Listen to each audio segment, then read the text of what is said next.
Hey everybody. Alright, so I wanted to give you a quick update. The next video is almost done. I want to give you a little roadmap of what I'm currently working on. So the next two videos I'm posting, they're going to kind of be my, I would say, I guess, celebration of passing 1,000 videos. The first one is going to be a remake of Forest of a Thousand Legs, which is one of my favorites. And then the other one's going to be a remake of another story called Because You Are My Baby, which is also one of my favorite ones. I made theme songs for both of those stories, and I'm going to be remastering them and re-releasing them. Also, there's going to be new merchandise on the store, which is going to be like the first time I've made new merch in like 4 years. So I'm pretty excited for that.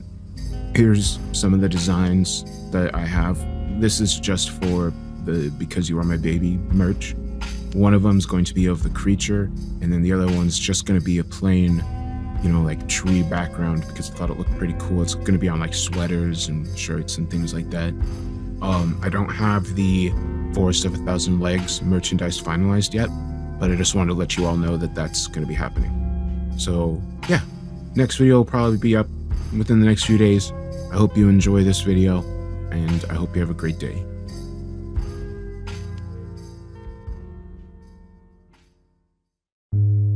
I had the strangest roommate in my freshman year of college.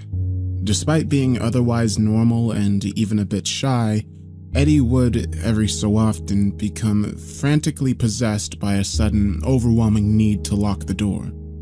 It didn't matter which door either. Wherever he was when the fit came upon him, he would leap up, run to the closest entrance, and lock it. People who stood in his way were screamed at. Anyone who tried to stop him would get attacked.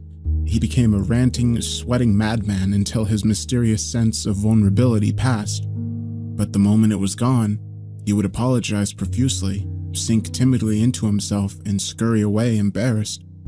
For that reason, it was hard to hate him. But it became a little easier to despise him each time I returned home to find myself locked out. Similarly, each time I brought him to a party and he had one of his episodes, I inevitably lost potential romantic interests and friends because I was roommates with that Eddie guy. Halfway through the year, after the third almost girlfriend ghosted me because he scared the shit out of her, I put in for a dorm room transfer and washed my hands of the poor guy.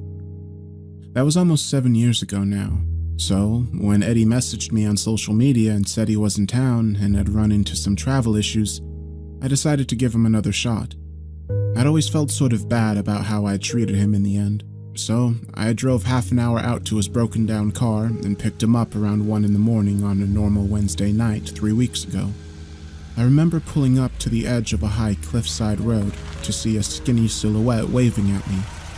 He was leaner than I remembered, and somewhat more in shape. My headlights illuminated him fully. I saw his face glisten and I laughed. That was Eddie, all right.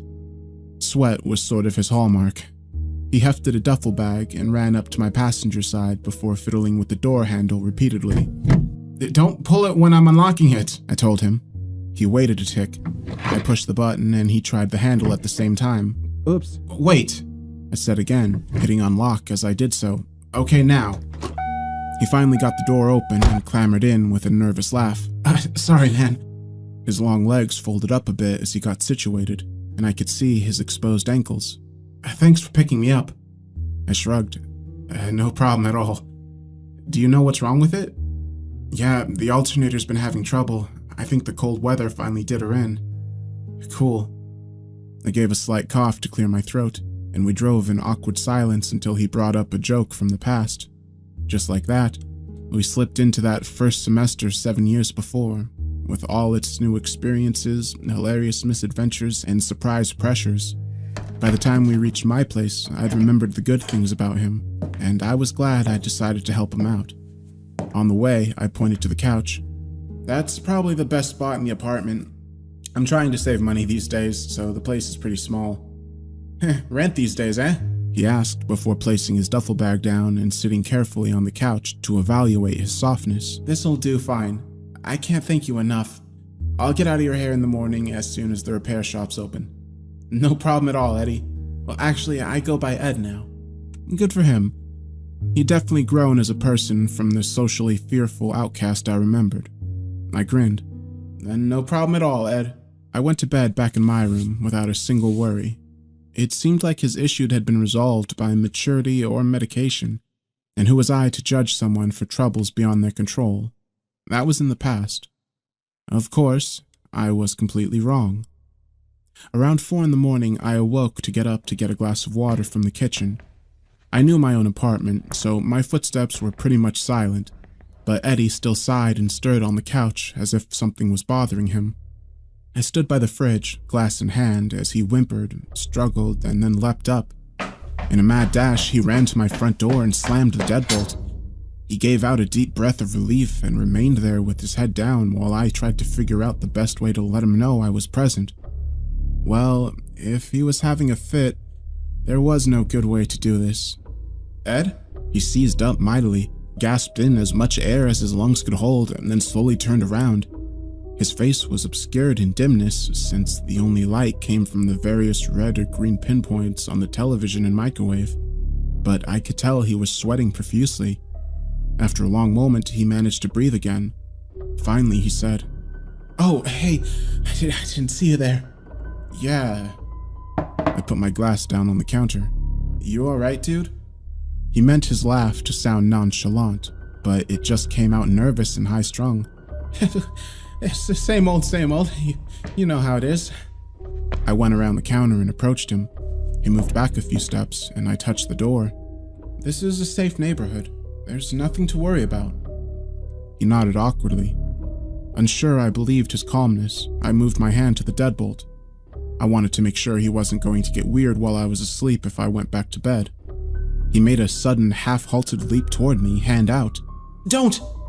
At that moment, I was starting to remember the times I'd seen him attack people during an episode. "There's nothing out there." I gripped the deadbolt and turned it back toward me, but a very slight shadow moved somewhere in my vision. The hell? No, it couldn't be. Reacting rapidly, I put my eye to the peephole. My brain made sense of the curved panorama just in time to see a sliver of silhouette disappear along the sidewalk to the left. Eddie moved closer, bringing the smell of his panicked sweat with him. "Did you see something?" "No." I lied. I kept staring out through the peephole, watching the quiet night in my otherwise unremarkable neighborhood. The asphalt glimmered darkly under the stars, while distant lampposts cast long shadows across the grass.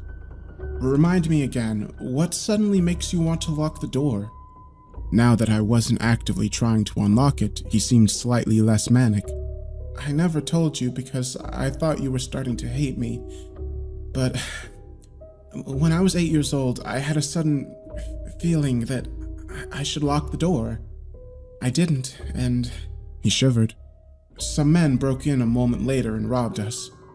I frowned at his glistening shadowed face. "Jesus, was anyone hurt?" He nodded between audible breaths.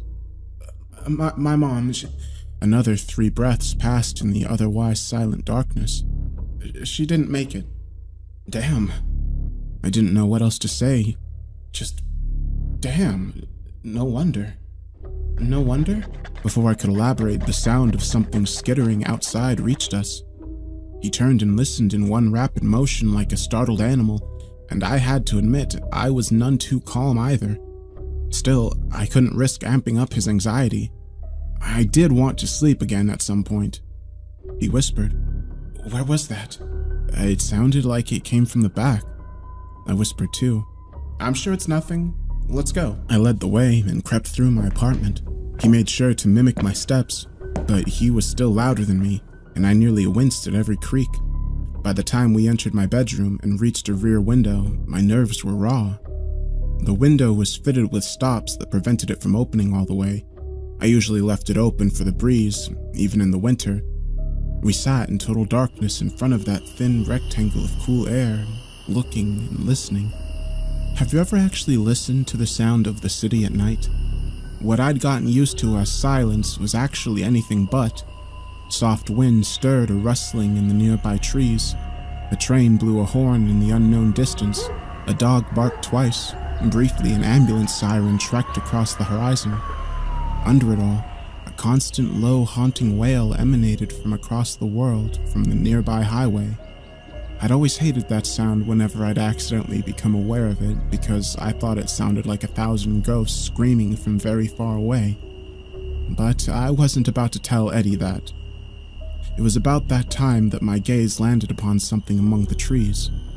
When I'd first seen the closely bunched collection of white pinpoints, I just assumed they were reflections from somewhere. Now though, as I watched them carefully, I was nearly certain I was seeing them rotate upward. It was as if someone was spinning a wheel of lights whose narrow side was facing us. From the size of the distance, the wheel must have been 2 or 3 feet in diameter. I whispered, "What is that?" After finding it with help from my pointing finger, Eddie's stare deepened. I've never seen anything like that. What could it possibly be? I couldn't make sense of it. While I watched, it grew slightly dimmer, then slightly brighter. It's definitely casting light around it. I think I saw some leaves above it. Is it changing? Eddie clutched my wrist as he stared at those strange, upwheeling lights. Is it getting bigger? I couldn't be sure, but how could it be getting bigger unless... Jumping up, I placed my fingers on either side of the window and brought it down swiftly and quietly. Then I turned the latch and locked it before pulling the nearby cord and sliding the blinds down. Whatever it is, we're secure in here. We'll be fine. It's probably just some kids playing with light toys or something. He sighed and opened his mouth to speak, but a visible change came over the silhouetted contours of his head. An instant later, he leapt over and slammed my bedroom door shut. The boom echoed loudly in my ears. I demanded to know what he was doing as he locked my door. Eddie turned around and put his back to it. I could tell he was wild-eyed from the way he whispered, "Be quiet, it's in your apartment." The adrenaline spike from the slammed door made me a little angrier than I wanted to be. What's in my apartment? His frantic whisper was nearly a hiss. I don't know. I just know that we have to keep this door locked. I was fuming, but if I spoke, I would have said something I regretted. So we stood there in the dark for a solid few minutes. I began to calm down as those minutes passed, and once I was in control again, I opened my mouth to whisper, "Hey, I'm sorry, The floor creaked outside my bedroom door. I froze. Eddie backed away from the door and faced it alongside me. It was nothing but a dark rectangle in front of us, but I stared at it for any hint of motion or change. The crazy thing was, I had no idea what I was even looking or listening for. What could possibly have been out there?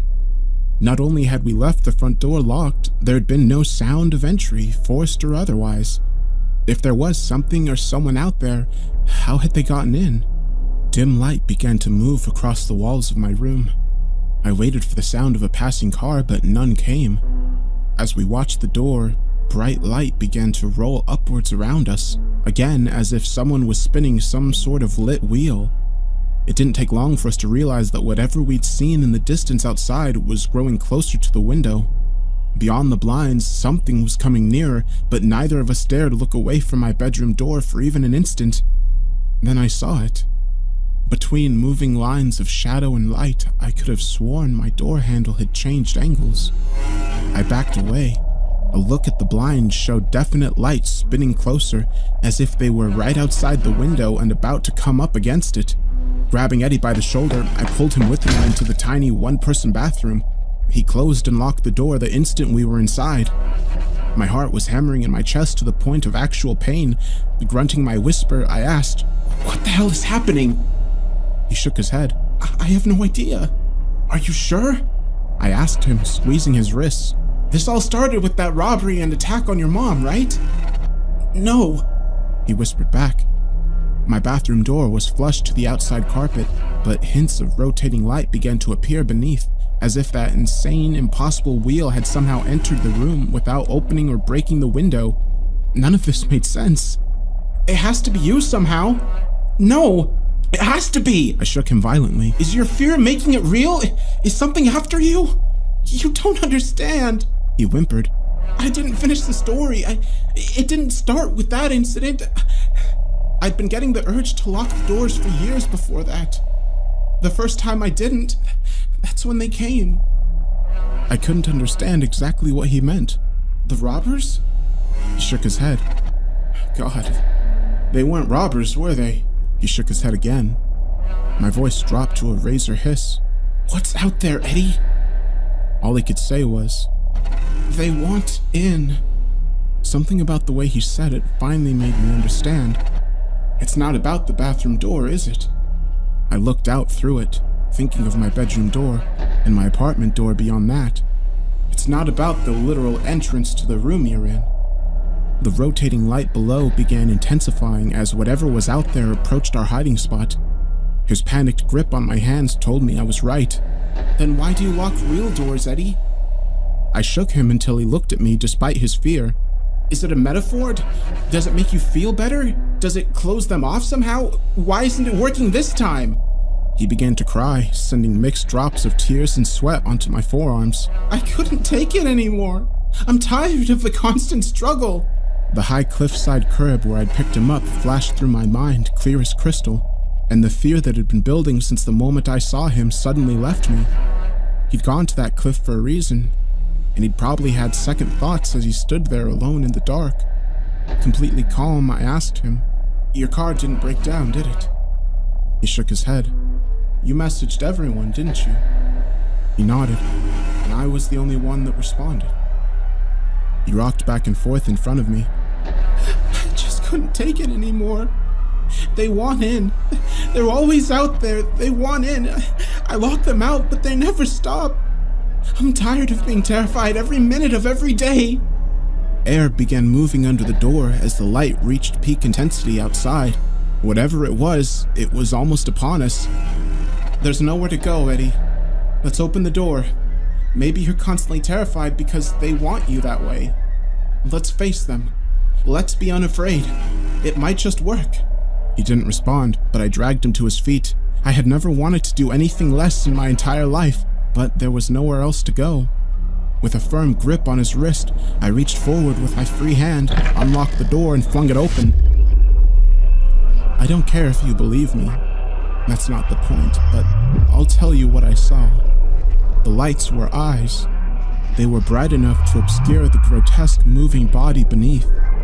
I still can't understand how it was spinning like that.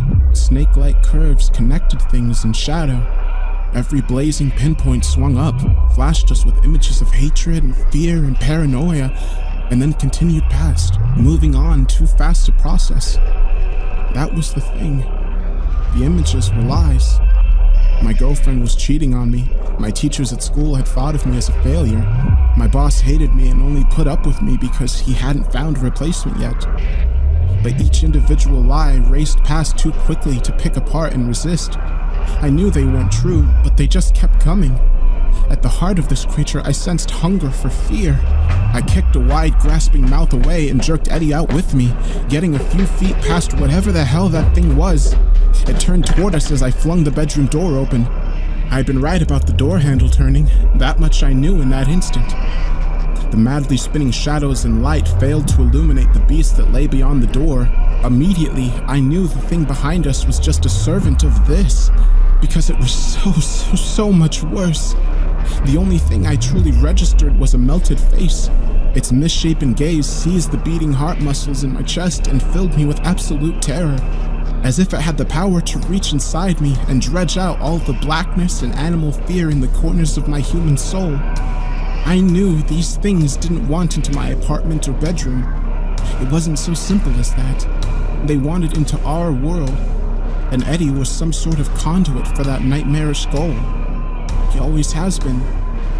I had the knife-keen, vicious sense that I needed to kill him immediately, but maybe that urge came from the emotion these creatures were giving off. As the sludge specter with the melted face began a rising scream that threatened to deafen me, I did what I had to do. I grabbed the heavy lamp from my nightstand and smashed the window clean through. I threw Eddie out a moment after, and then pulled my arms from a burning grip of caustic acid to escape. I could only lay on the ground screaming as Eddie did the rest by dragging me away from that place. That was 3 weeks ago. The burn from the grasping hand of the sludge creature refused to heal. The doctors at the emergency room couldn't make heads or tails of it. Something had burned the shape of a melted hand around my forearm and continued to burn as they studied it. They could find no acid, no catalyst, no heat. Eventually, they had to release me. Of course, their lack of understanding didn't lessen the hefty medical bill any. I departed from Eddie the next day, telling him to stay strong and remain unafraid. We'd beaten the forces of hatred and paranoia personified and escaped with our lives by charging through rather than hiding. He seemed unconvinced and repeatedly said that we hadn't done anything, that I'd dragged him out of there, and that without me, he didn't know if he could do it. But I have a life to live, I told him. Gotta pay off that ER bill and find a new place. He understood, or at least, he said that he did. Today, I saw Eddie again. He didn't know I was there, because it was just a chance encounter on a city street. He was in a bar, watching a television above and drinking a beer. I stood outside and watched him through the window for a moment, awed at the change. He was sitting with new friends. He was wry, confident, and completely ignoring the door of the bar instead of nervously looking at the entrance every so often. It was such a positive change that I actually went inside with a smile. But I stopped about 10 feet behind him as, over the noise of the bar television above, I began to hear what he was talking about. His words floated in the air with a nearly perceptible stench. Sludge dripped from the back of his sentences, burning the ears of those near his group. His new friends agreed happily and replied noxiously in kind. A disgruntled customer nudged me as he passed. Ignore those assholes. I turned away with misting eyes and walked out into the chill night. I hadn't saved Eddie at all. He'd found refuge not in standing up to those creatures, but by going down a path I hadn't even considered. I looked through the window of that bar one last time. The misshapen creature that had burned me with its touch grinned back from the shadowed corner behind the television. It had found the entry into our world that it had craved for so long. I'd unlocked the door, but it was Eddie that let them in.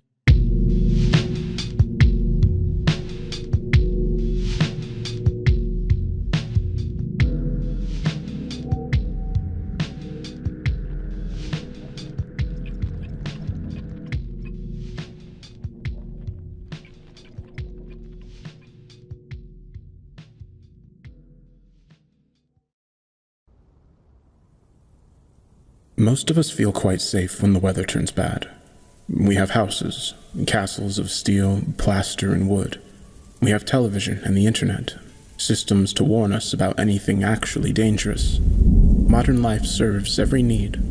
Aside from natural disasters, weather rarely poses a problem in the 21st century. Gone are the days of muddy caves, of huts and villages. Now we live in monuments to our achievement. And so, when rain comes down in sheets, when cracks of light split the open air and reverberating rumbles follow, we feel nothing but excitement. But sometimes, the atmosphere beyond our walls is violent enough to unnerve us. The wind is powerful enough to make our homes creak and the tap of the rain turn into a roar. Then thunder erupts just outside, impossibly loud. The ground shakes, and for a moment, a primal urge to hide takes over. Our instincts are buried deep, but the untamed might of a storm can dredge them up. Because at the core, we're still frightened animals. We just upgraded our caves. It was on such a thunderous night that I spoke to the Soul Eater. I'd finished my evening rituals and crawled under the sheets.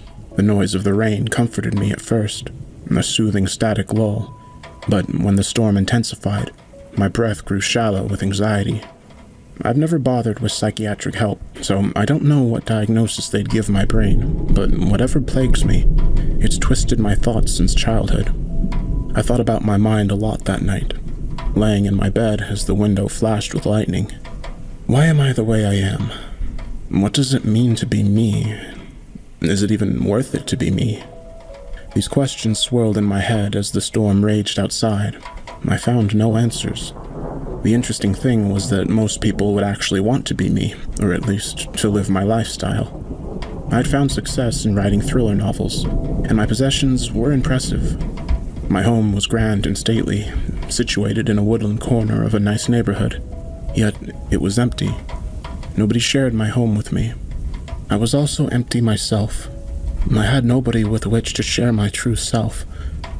I was hyper-conscious of the fact that I'd missed out on young love. that beautiful, blissful experience. 30 years old and alone? Sure, I could find someone, but the damage of loneliness had already been done. And since I wasn't living for somebody else, what was I really living for? I'd never particularly enjoyed life. When I was a teenager, I lived because I had a future. When I was in my early 20s, I lived to take care of my mother. When I was in my late 20s, I lived because I had stories to tell. Now that future was here, my mother was gone, my stories told. What was left? Years of rotting in this mansion, of trying to recover the feeling of youth I wasted? It would never return. Not much of a point in continuing. The thunder rang out like 1,000 simultaneous gunshots. My house, my enormous empty house, shuddered, shaking dust from the ceiling. Instinctively, I pulled the blankets over my head before a sense of shame for my childish reactions took over and forced the covers back down. I realized I needed to sleep. My thoughts were taking a dark turn, my emotions were bubbling to the surface, dredged up by the storm. I tried to lie still and shut off my thoughts. Seconds turned to minutes, and then to hours. I was preparing myself to go grab some Ambien when another crack of thunder exploded over the house. As the rumble faded, I heard something else. A dull thud from downstairs. The front door had been slammed shut. I remembered locking it last night. I lay quietly, pondering. A robbery? Should I call the cops or pretend to sleep? What if it wasn't a robbery at all? Perhaps some poor soul caught in the storm had sought shelter. Nicholas, Called a deep voice from outside my room. My heart froze. Goosebumps broke out across my entire body. Whoever was out there, they sounded like no human I'd ever met before. I tried to sit upright. Nothing happened. I couldn't move. It was like I was being held in place by an invisible weight. Sleep paralysis. It had happened to me from time to time. The phenomenon always carried a heavy burden of fear due to the connotation of hallucinations, but this time, I found it somewhat reassuring. It meant that the voice outside my door wasn't real. I held my breath as the doorknob turned, slowly, agonizingly. My bedroom door creaked as it swung open and a figure came into view. The man was floating horizontally, as if he lay face down on thin air. As he drifted across the room and over my bed, I had a sickening realization. It was me. My body, my face, even the pajamas that I had at that very moment. He became motionless as he hovered directly above me. For a moment, we just stared at each other.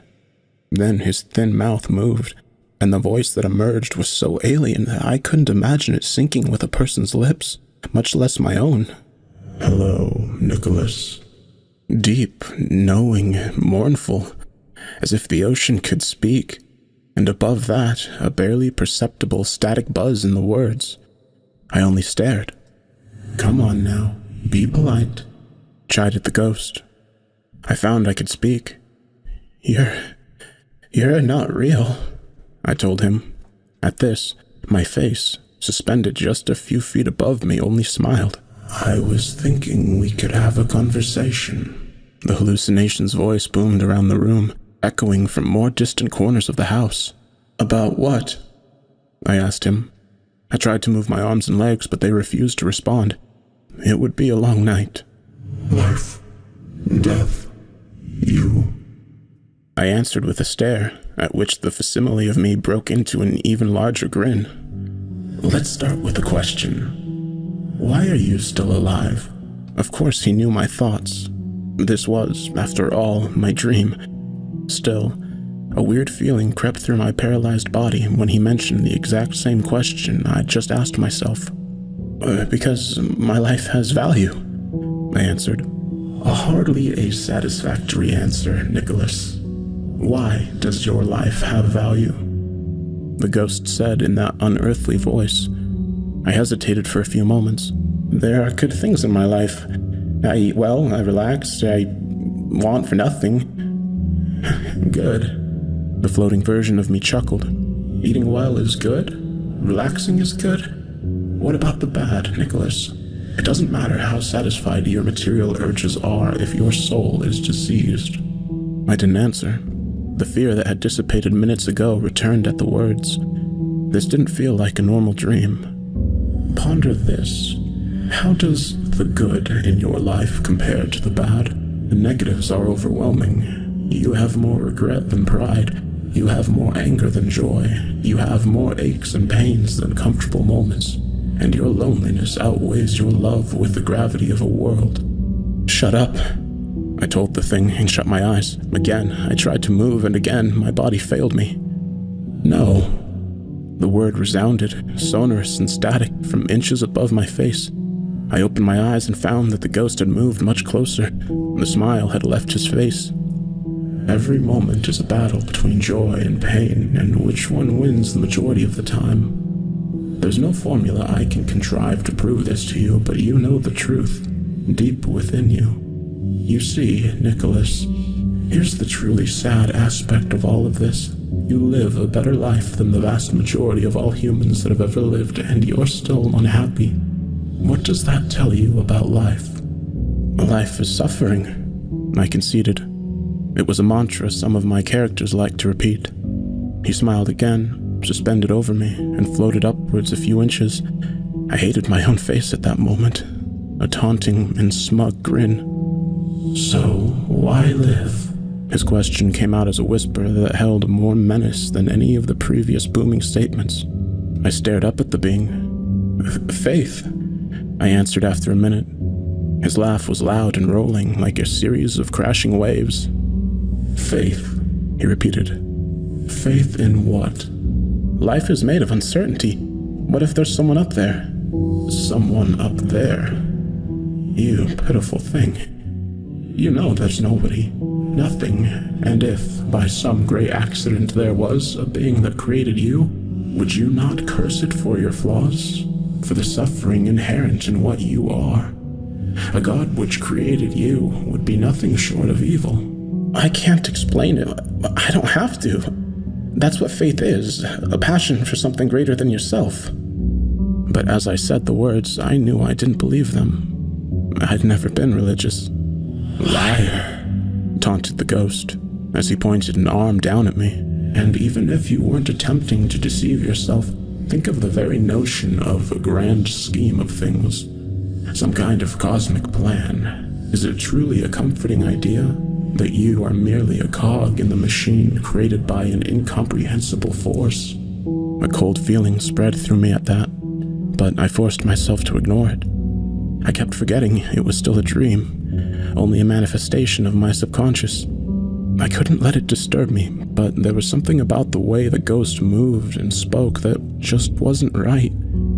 It was like no sleep paralysis episode I'd ever suffered. Nicholas, why live? Asked the hallucination once more. Because the future, I answered. He smiled and opened his mouth, but I cut him off. And no, not because I think I'm destined to be successful like I used to think. I mean, because I can wake up tomorrow, go to Europe, because I can choose to do anything I want.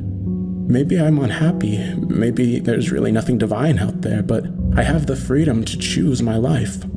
I felt determined to beat this thing. As I understood it, the dream would end when I proved him wrong and showed him that my life was worth living. He stared down at me, not visibly angry, but when he spoke, the static buzz in his voice was more noticeable.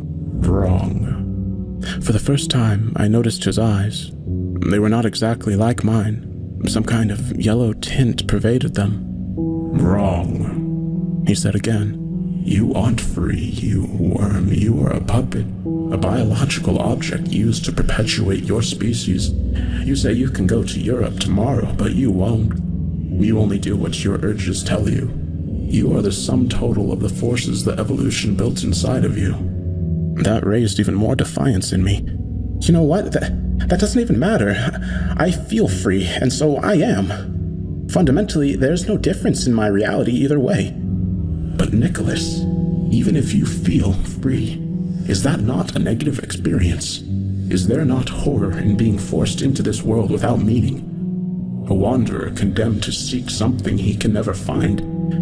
As long as you hold this delusion close to your heart that you are free, you will never be satisfied, because you must surely believe that there is some combination of choices out there that will save you from what you are. The cold feeling returned, and I recognized it for what it was, the realization that the ghost was right. For all the malice and hopelessness that poured out of his grinning mouth, his refutations made sense. The ghost didn't stop. That's the bane of it all, really. Consciousness. That awareness, that sickening knowledge that you exist. Human beings, they don't really want to be beings, they just want to be. But yourself cannot ever simply be, for it strives constantly. Yourself, Nicholas, strives to disintegrate. Look behind the veil of the most enjoyable activities in this life and realize they are a process of becoming unself. Sex, drugs, love, even fun itself. Happiness is the process of killing self-awareness. I squeezed my eyes shut and tried to move, hoping that the nightmare would end. When I opened them again, the ghost lay on top of me. I could see nothing but his eyes, so much like mine, but with the strange yellow light behind them. "What do you want?" I asked him. Your soul, he said. "I thought I was just a biological creature without a soul." Then it should be nothing to relinquish. "What do you want me to do?" I whispered. Give up, he whispered back, and static filled the room. The ghost floated higher, nearly disappearing into the murky gloom of my high arched ceiling. Then he began to change, and the facade of me, the facade of humanity, fell away like a withered leaf, and I saw how vast the thing truly was. It hung in the air like smoke and filled the mind in a way that pushed out all ability to describe it. When I regained my words, I asked, "What are you?" The Soul Eater, it said, a dry buzzing in its words. I did not respond. Nicholas, it's time. The demon told me. Give in. Let me have it. The thing was right. It was right about me. It was right about the world. It was right about life. No. I spat the word. Something in me wanted to live. The demon above shifted and writhed. Why? Because what is life for if not continuation? There's a force inside me and I want to preserve it. I don't care how shitty things are. The Soul Eater hissed. It grew until there was nothing else. And then it tried to strip my soul. There's not much I can say that will accurately describe what I felt in that moment. It should suffice to say that I am scarred, and I will never forget it, but I won. I fought off those grasping threads of spirit. Life won. Eventually, the Soul Eater withdrew. You and I, we will do this again. A lump of dread manifested in me. What if the being came when I was weak? Then I realized I just fought it off at my weakest moment, and some sort of pride filled me. And I will win again, I told it. You've won millions of times already, but on one of these repetitions you will fail. You see, Nicholas, the universe repeats itself. It expands, it contracts, it re-expands, and every time the same things happen. Almost. There are two things that change. The first is myself, and I have been present for every rise and fall from the dawn of time and before. I exist in another place, in another way. The universe does not control me. And so I last through the endless back and forth, living through realities as you live through minutes.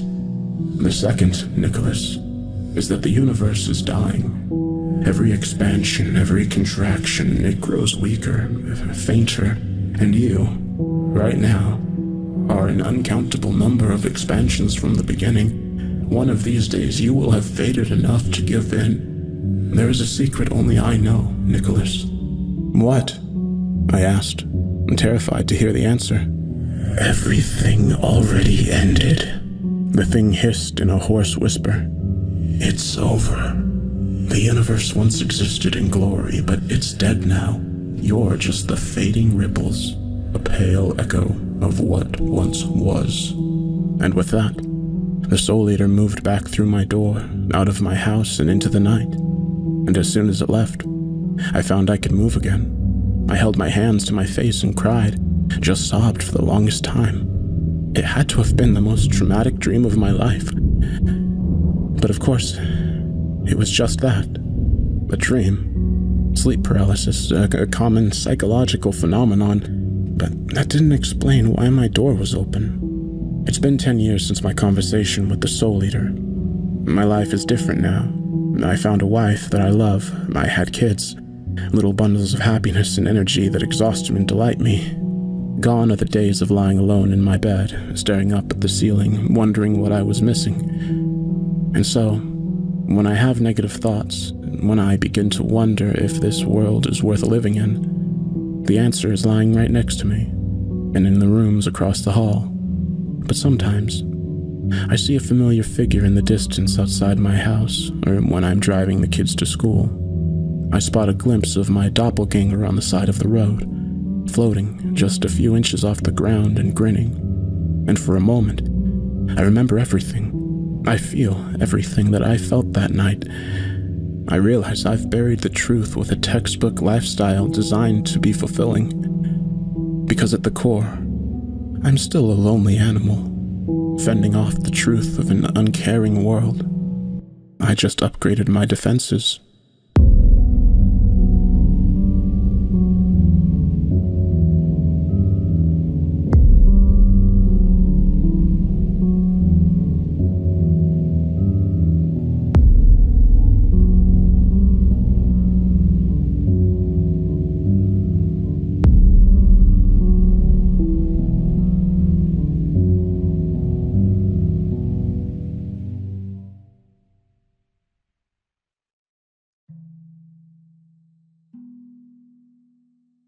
For the past 5 years, it's just been Ian and me.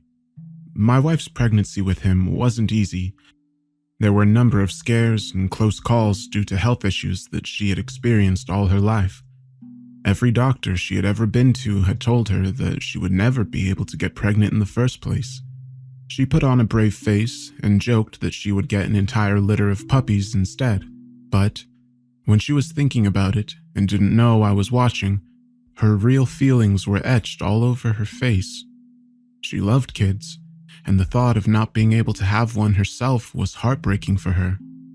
We discussed other options, of course. Adoption, fostering, you name it, and we looked into it. We even had a meeting scheduled with an adoption agency when a miracle happened.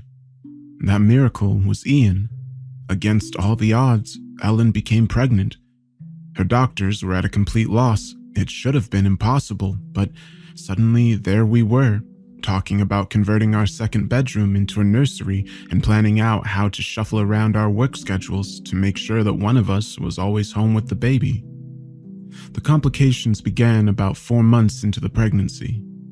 It seemed like every few weeks we were at the hospital while the staff ran tests or performed procedures. Ellen was amazing during all of it.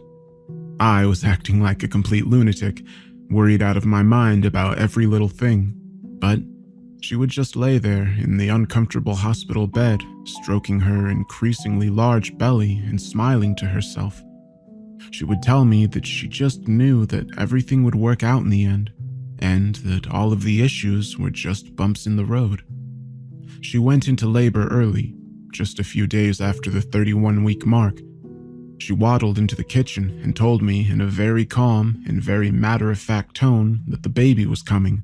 I had been getting ready for bed, so, in that same collected manner, she retrieved the bag we had packed weeks earlier and the car keys, while I frantically got dressed and grabbed a few necessary items that hadn't gone into the bag yet. 6 hours later, Ian was born. He was so small, and I could feel my heart sink as he emerged.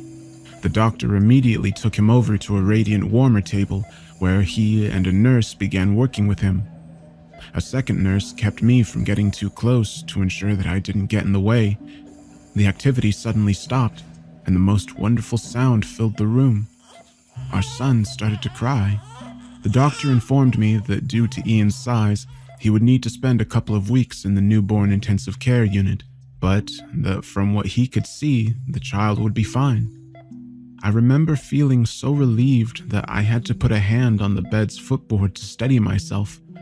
My fingers had just touched the plastic when the alarm on Ellen's monitor went off.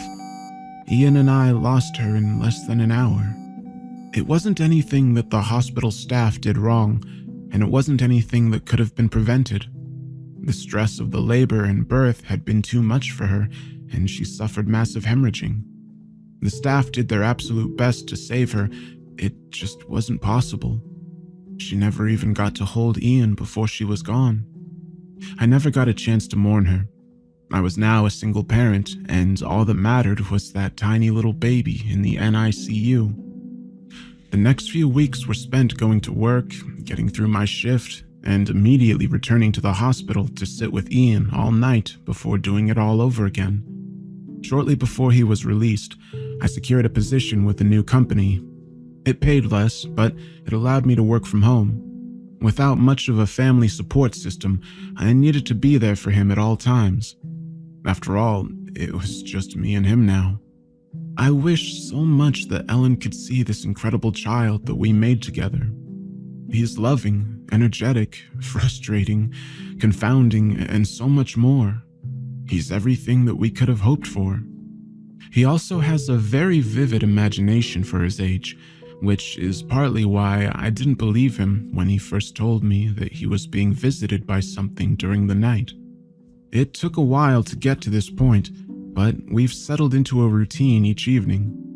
We have dinner together, spend about an hour running around outside if the weather is nice, or playing inside if it isn't. Ian gets his bath, and then he lays down to sleep for the night. This routine is supposed to be finished around 8 o'clock each night, but if you have kids, you know that no routine is foolproof. On the first night that he was visited, I didn't manage to get him wrangled into bed until almost 9. I was catching up on work at my desk when I heard Ian yell for me. I'm ashamed to admit that my first reaction was to feel irritated. Normally, when he called out like that, it was to try to get one last drink of water or to tell me that he isn't tired and can't go to sleep. That would happen at least twice a week. I said that I have an incredible child, not one that wasn't prone to the usual 4-year-old tendencies. When he immediately cried out a second time, though, I stood up and pushed my chair back so hard that it tipped over. There was panic in his voice. I hurried up the short flight of stairs to the second floor and flung his door open, my hands immediately going for the light switch. Ian was sitting in his bed with tears streaming down his face. The left leg of his pajama pants was pulled up and his hands were pressed down on his skin. The sheets and comforter from his bed were laying on the floor. His pillow was hanging halfway off the mattress. I hurried over to him and knelt down next to his bed, putting down the safety rail as I did so. He immediately flung his arms around my neck and started crying harder. I pried him off of me and held him in my lap to allow him to catch his breath. We sat there for a long time, him crying and sniffing loudly, with me gently stroking his hair and telling him that everything was all right. When he finally calmed down, I sat him on the edge of his bed and took his hands away from his leg. There were 3 long scratches running down it. They weren't deep, but there were a few tiny beads of blood. I gently asked him what happened. He remained silent. I asked him again, and this time he lifted his head to look me in the eyes. Nighty-night hurt me, he told me in a tiny voice. I looked back at him in confusion. I don't know what I had expected him to say, but it certainly hadn't been that. Nighty-night? I asked softly.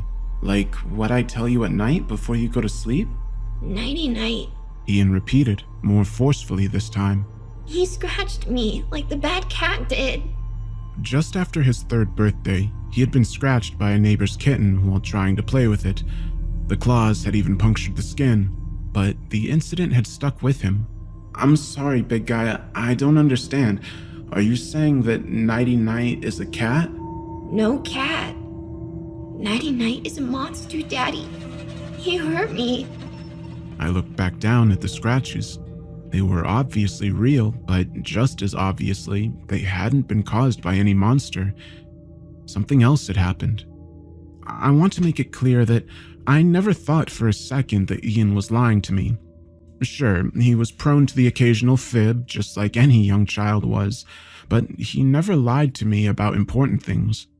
Besides, he was too scared to be making up a story. Scooping Ian into my arms, I carried him into the bathroom and got the first aid kit out of the cabinet. As I sat down on the toilet and maneuvered him onto my lap, I mentally slapped my forehead. For the past few nights, I had forgotten to trim his fingernails when I had given him his bath. He must have scratched himself in his sleep. It hadn't woken him up, and his still half-asleep mind must have interpreted the whole thing as a monster attacking him. I quickly bandaged the scratches before trimming his nails with a small silver clipper. He had calmed down by that point, and I gave him a hug before carrying him back to his room. When I went to put him down in bed, however, he held on to me so tightly that I nearly tipped forward. He absolutely refused to sleep in his bed that night.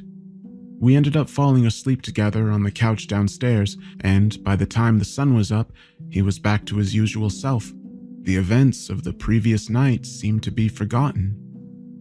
It was Saturday, and because I didn't have to work the weekends, I took Ian to a local state park.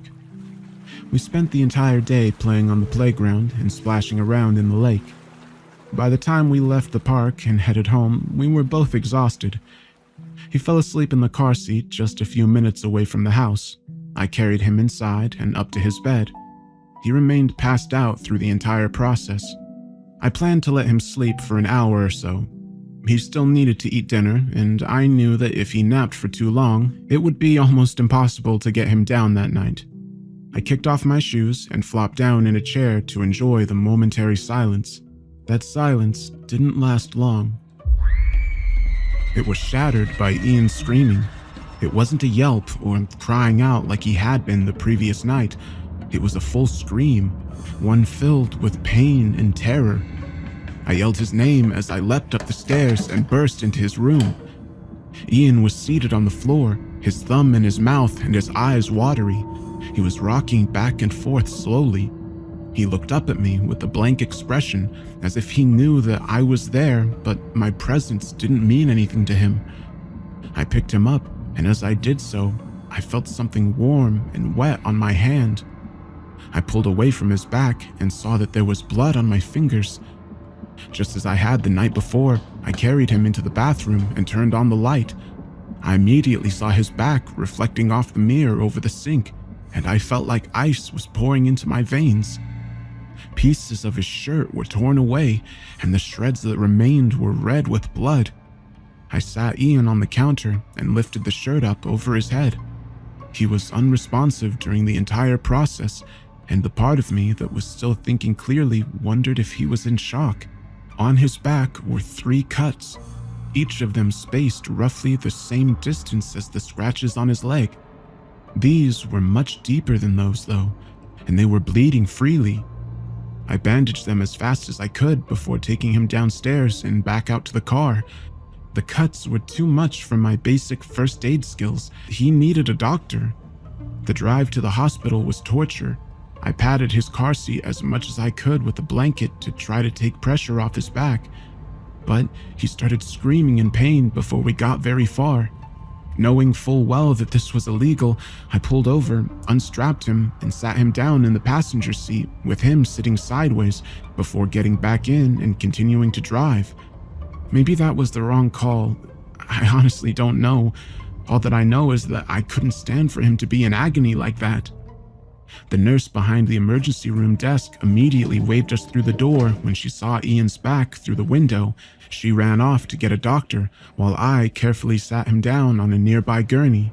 I hugged him as best I could without touching his back and told him everything was going to be okay. "I know it hurts, little man, but I have to ask you something," I told him, giving him a reassuring smile. "What happened?" Nighty-night. He replied immediately in a matter-of-fact voice. Nighty-night hurt me. I didn't have time to question him further. The doctor arrived, and she took one look at Ian's back before telling a nurse to wheel him into a nearby examination room. I went to follow, but the doctor told me that she thought it would be best if I waited outside. Her eyes were looking past me as she spoke, and when I glanced over my shoulder, I saw that she was looking at a security guard standing at the far end of the hallway. If I had been thinking straight, I would have understood what was happening, but at the time, I was too worried about Ian to figure out what the look meant. The doctor went into the examination room as the nurse came back out. She put her hand on my arm and gently led me away from the door. I protested, of course, but she made it clear that I had to come with her and answer some questions before I would be able to see Ian. She started by asking me if there were any pets or animals in the house, to which I replied that there weren't. She then asked if we had been with anyone else when his injuries occurred. When I told her that we hadn't, she followed up by inquiring if I had been drinking that day. That was the moment I started catching on. The hospital staff was trying to determine if I had been the one that hurt my son. At some point during the conversation, a man in a gray suit entered the hallway and came to a stop next to us. He introduced himself as a social worker, and he stated that it was his job to make sure that Ian was safe and got the best care possible. He asked his own set of questions, and I answered them as best I could, but I was sure that he wasn't really believing me. It didn't help that I couldn't tell what had happened because I had no idea myself. Sometime later, the doctor came back out of the room and informed me that while one of the cuts had been shallow enough to bandage, the other two had required stitches. To say that I was irate was an understatement. I wasn't upset that she had done what was medically necessary. I was angry that I had been kept out of the room the entire time, instead of being in there to comfort him during the process.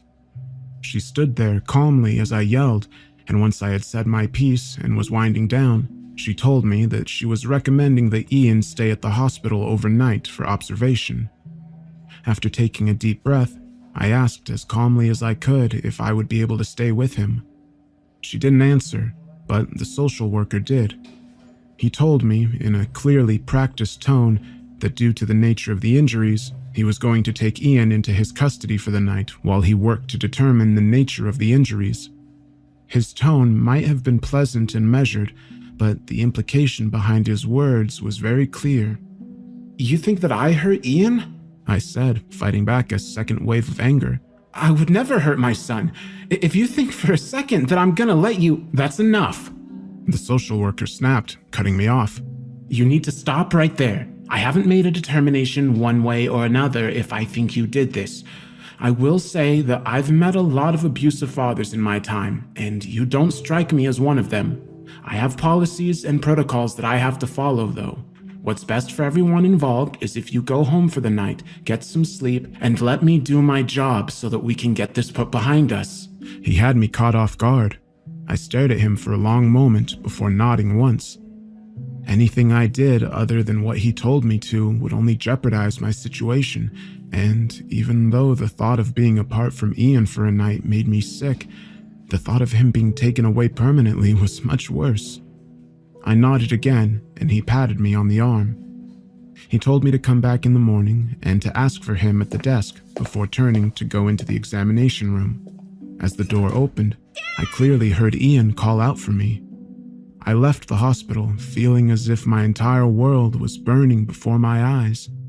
I went home and immediately marched up to Ian's room. I was determined to figure out what had happened to him. The scratches on his leg could have been explained away by him causing them in his sleep, but the cuts on his back were another matter. He couldn't have reached that area of his body. Even if he could, there was no way he could have made markings that deep. Something else had happened. I tore apart his room looking for answers. A loose screw or nail he had leaned up against, a broken piece of bed that I hadn't noticed, a toy with something protruding, anything. I examined every inch of the room from top to bottom. I came up empty. There was nothing that I could find that could have caused his injuries. Defeated, I leaned up against the wall and slid down to the floor. Something caught my eye, and I reached over to pick up a small stuffed duck. Its yellow cloth had faded, and overall it looked a bit worse for wear, but I could still easily identify it as the first toy Ellen had bought for Ian. It had been right after he had found out that she was pregnant. She had named it Mr. Quackers, an absurd name for an absurd-looking duck. The events of the day caught up with me, and I started to nod off. I felt my eyelids growing heavier with each heartbeat. This was good, I reasoned. I would get some sleep, then be at the hospital the moment the sun began to rise. That was when I saw the creature standing in the corner of the room. One moment there was nothing there, and the next, there it was. Its extremely tall, gray body bent over as it pushed up against the ceiling. Its limbs were extremely long and thin for the creature's size. 2 arms ended in 3 needle-like fingers that had to have extended at least 3 feet from the hands. Stretched out on its elongated neck was its face. Its lips, dry and cracked and missing entire chunks in some places, were pulled back into an eternal grin that exposed its oversized white teeth. The lidless eyes were black in the center, and the areas that on a person would have been white were the dried yellow color of old parchment. Dark ichor that had pooled in its jaws slowly dripped onto the floor as it watched me. Nighty-night. The creature rasped out. My entire body jumped as I snapped back to full consciousness. The creature was gone again, with no trace that it had ever been there in the first place. The spots where the ichor had splattered on the floor had vanished. I sat there on the floor, alone in the room, with my pulse racing and my breath coming in short gasps. I could have attempted to rationalize what I had seen. It probably would have been easy enough to convince myself that I had imagined it, that it was a trick of the light, that my nearly unconscious mind had twisted into a horrifying vision. That was a perfectly rational explanation. The problem was that I had seen it. I knew that it had been real. There was no question about it in my mind. It was impossible, but I was sure that it had been occupying the corner of the room across from me seconds earlier. My breath slowed, and my panic was slowly replaced by nausea as the realization came to me. Ian had also seen this creature. It had stood over my 4-year-old son with that nightmarish face. It had then proceeded to hurt him. Not once, but twice. If I was this scared, I couldn't fathom how frightened he had been. Nighty-night. Ian had called it nighty-night. It must have said the same thing to him that it said to me. I got up off the floor and left the bedroom, closing the door behind me. I stood in the hall for a moment before rushing into the bathroom and throwing up in the toilet. It went on for quite some time, so long that I wondered if it would ever stop. When it finally did, I collapsed against the bathtub, lightheaded and close to passing out. There was a thud from inside of Ian's room. I lifted my head as best as I could and looked out through the bathroom doorway. I managed to focus my eyes just in time to see the knob on the bedroom door start to turn. There was an audible click, and the door slowly swung open. Nighty-night's face took up much of the bedroom door as it grinned at me. I tried to stand up, but I was too weak from throwing up to manage it. I could only watch as Nighty-night pressed its head against the wood frame. It was too large to make it through the opening. My feeling of relief was only momentary. Nighty-night started to push its head harder. Its face stretched back as its head slowly began to force its way through. It was like watching rubber being forced through a hole. Nighty-night. It rasped, the voice coming out distorted through the stretched lips. I had to leave, and I had to do so quickly. More of the monster's head was making it through the doorway every second, and it wouldn't be long before it was free of the room. Ignoring my aches and pains, I forced myself into a standing position. My head swam once again. I was sure that I was going to pass out, but somehow I was able to barely remain conscious. Nighty-night's face was almost all the way through the doorway now. I stumbled into the hallway and pressed myself up against the wall opposite from the creature. Being as careful as I could, I moved past it, feeling its hot breath on me as I did so. Its teeth were mere inches away from my body. I made it through the thin opening and hurried down the stairs. My foot caught on the last step. It wasn't enough to make me lose my balance entirely, but it did trip me up, and I stumbled forward before falling over the side of the couch. My head struck one of the armrests. I must have blacked out.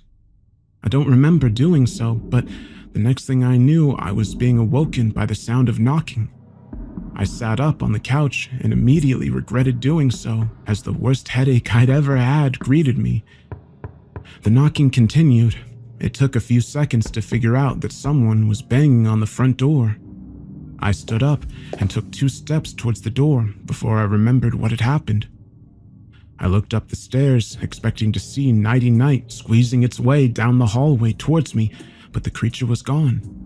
Still a bit dazed and not sure what else to do, I continued over to the front door and opened it. Standing on the other side was a large man in a police uniform. He was holding a clipboard under his arm and a pen in one hand. He nodded at me, but didn't smile. He asked me my name, and I gave it to him. He informed me that he was here at the request of the social worker from the hospital, and that he would like to inspect my son's room. I moved aside and let him into the house. I closed the door behind him and led him up the stairs. I didn't want to go anywhere near the 2nd floor after what I had experienced, but if I didn't comply with his request, it would undoubtedly impact my chances of getting Ian back as soon as possible. I took him to the still open bedroom door and we went inside. Nighty Night wasn't there, of course. The officer took the clipboard out from under his arm and asked me a few questions, and I answered them as best as I could. He scribbled some notes on the paper as I spoke, seemingly satisfied with my responses. He then got down on one knee and examined the safety rail that ran along the side of Ian's bed. Have you done anything in this room since you brought your son into the hospital? The officer asked. I looked around to try to figure out what happened. I told him. Okay, but did you change the bed sheets or anything like that? What? No, I just moved things around and put them back. I didn't change the sheets. The officer nodded. Well, it looks like Mr. Eaton was right. Mr. Eaton? The social worker assigned to your son. See here? There's no blood on the sheets, but there are 3 streaks along the safety rail. They match up to where the poles are on the rail. Mr. Eaton thinks that your son tried to get out of bed while he was still out of it and slid over the rail. He must have caught the poles just right through the fabric and they dug into him. Cute kid, by the way. He said that he was going nighty-night and that his back started feeling ouchy when he got out of bed. Eaton put things together from there. I couldn't believe what I was hearing. The theory was wrong, and Ian's words had been completely misinterpreted. The blood trails and the spacing on the rails were pure coincidence. It was all working completely in my favor, though. Good thing, too, he continued. If he hadn't figured it out, or if I had found anything to prove him wrong here, we'd be having a very different conversation right now. Seemingly satisfied with everything, the officer left and went back to his car. I watched him through the window as he pulled out and headed down the street. The sun was starting to come up over the trees, and I could hear the family of robins in the front yard tree chirping. I decided that it was close enough to morning to go back to the hospital and get my son back. It went smoother than I had expected. The social worker had me fill out some quick paperwork so that they had my statements for the record, and after that, he led me to a patient room on the opposite side of the hospital. He had barely opened the door for me when Ian came running up to me barefoot with his little hospital gown waving behind him and practically jumped into my arms. He hugged me tightly and, being careful to avoid the white bandages covering his stitched cuts, I hugged him back. We stood there for what seemed like an eternity, me crying and him telling me all about his stay in the hospital. That was 2 months ago. The house that I raised Ian in is currently for sale, and my realtor tells me that there are a number of people interested, even though it hasn't been listed very long. A seller's market, she calls it. I've only been back twice since that night, once to pick up our clothes and other necessary items, and once to pack the remainder of our belongings and put them into storage. Both times were during the middle of the day, and each time I made arrangements for Ian to stay with someone instead of accompanying me. We've been living at a hotel on the other side of town. My long-term plan is for us to move far away, possibly all the way to the coast. I want to put as much distance between us and this place as possible.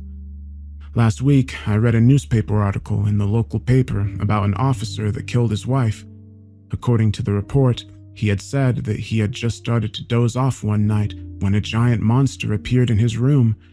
He grabbed the gun that he kept in his nightstand and fired off 5 shots at it. The monster disappeared, but his wife had been walking into the room at the time, and 2 bullets struck her, killing her almost instantly. No one believed him, of course. How could they possibly have? It was a ludicrous story. He seemed so convinced that he was telling the truth that a psychological evaluation was ordered before formal charges were filed. 3 days later, he was found dead in his cell. Not just dead, but damn near decapitated. The police are baffled. He was alone in his cell, and there was nothing he could have used to do that to himself. The guards think that the other prisoners got in and did the job. Former cops don't have a lot of friends in jail, after all. They're at a loss to explain just how a prisoner could have gotten into the cell and caused so much damage without alerting anyone. This was the same officer that had come to my house. I know what happened to him. It was the same thing that almost happened to both myself and my son. It was nighty-night. I think that I've got the creature's appearing and disappearing act figured out. I was on the verge of becoming unconscious both times that I saw it. The first time I was almost asleep, and the second time I was trying not to pass out. When I actually did black out, it didn't harm me. The officer said in his statement that he was falling asleep when he saw the monster in his room. I think nighty-night exists in that ever so brief moment between awake and asleep. When you enter into that moment, you can see it, and it can look right back at you.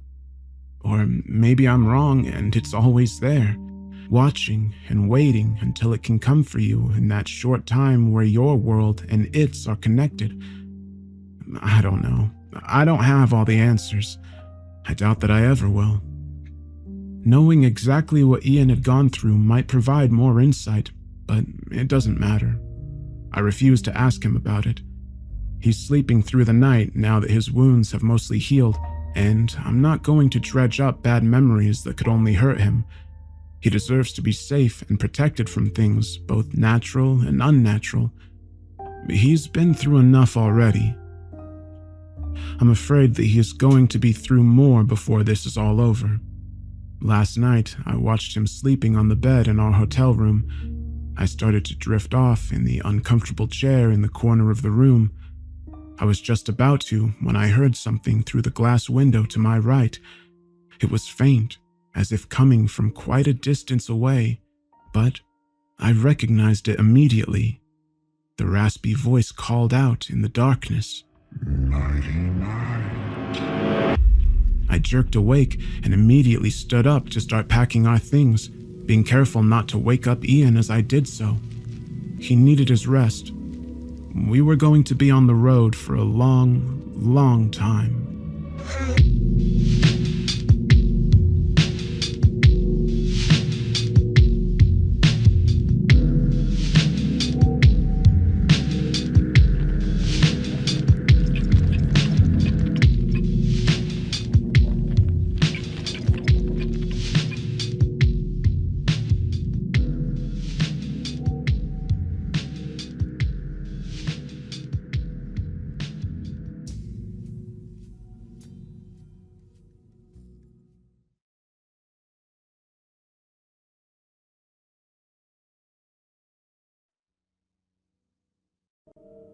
My first memory of sleep paralysis happened when I was 10 years old. I remember because it was the night my parents took me to see Shrek 2 for getting good grades on my report card. It was an evening show, so we got home late and my mom tucked me straight into bed. It was around 4 a.m. when I woke up. The light from my alarm clock told me that much. I couldn't feel anything, not my pajamas against my skin or the warmth of my head against the pillow. I could feel my arms and legs, but they felt heavy, as if a great weight was holding them down. I tried to call out, but I couldn't. My voice caught in my throat, my lips unable to move. I mustered a weak groan that sounded like a cross between a frog's croak and a zombie's moan, but that was it. I thought I was dead, that this was what death feels like, being awake but unable to move or tell anyone. My mind wrestled with the idea of being placed in a coffin, unable to tell anyone I was still alive in here, unable to move or say anything as the lid closed and they put me in the ground, still alive. My fear subsided as I felt my heart thudding in my chest in response to my near panic attack. I also became aware of my breathing, which slowed as the fear subsided. I calmed a little, thinking it was just a dream. That was when I saw him for the first time, Mr. Brown Sticklegs. He huddled in the corner of the room by my closet. His two oversized red eyes glowed in the dark of my bedroom. His face was like a porcelain mask, white, expressionless, with no mouth or nose, only those two haunting red eyes. When he stood up, his body unfolded like origami until his head reached the ceiling. His neck bent, tilting forward as his true height was greater than the height of my room. His long black torso was covered in shimmering symbols that reflected red in the light of his glowing eyes. He stood on two spindly, thin legs that disappeared into the shadows of the room. He made no noise as he moved, seeming to glide as he hovered closer to my bed. His long, thin arms reached down to me as I moaned through paralyzed lips. I could not scream even though I very much wanted to. His fingers reaching through the darkness down to my face. Two pointed fingers touched against my eyelids, pushing them closed. I remember his fingertips feeling cool, but not cold. Even though the ends of his fingertips looked sharp, his touch was gentle. Do not struggle, little one. Sleep, sleep. His voice was so low I could feel it in my chest when he spoke. I did as instructed, convincing myself that it was indeed a dream, but even if it wasn't, the back of my eyelids were more reassuring than looking into those piercing red eyes in his vacant mask of a face. I closed my eyes, wanting it to be a dream, willing it to be a dream. I woke up the next morning, thankfully able to move, walk, and talk. I explained what I saw to my parents, who both agreed that it was a dream. My mom tried floating the idea that something from Shrek 2 scared me, but neither my dad or I bought it. For confirmation, Dad asked that I draw a picture of what I saw for them. As I was drawing, I ran out of black crayon and had to finish his legs with the next darkest color in the crayon box. "Hey there, Mr. Brown Sticklegs," my dad said as I handed him the drawing. "You leave my son alone now, you hear?" This is how my sleep paralysis demon ended up with the name Mr. Brown Sticklegs. Giving him a silly name helped take some of the edge off of going to bed the following night. My dad even did a sweep of the room, calling out for him. "Here, Mr. Brown Sticklegs," he said, whistling as if he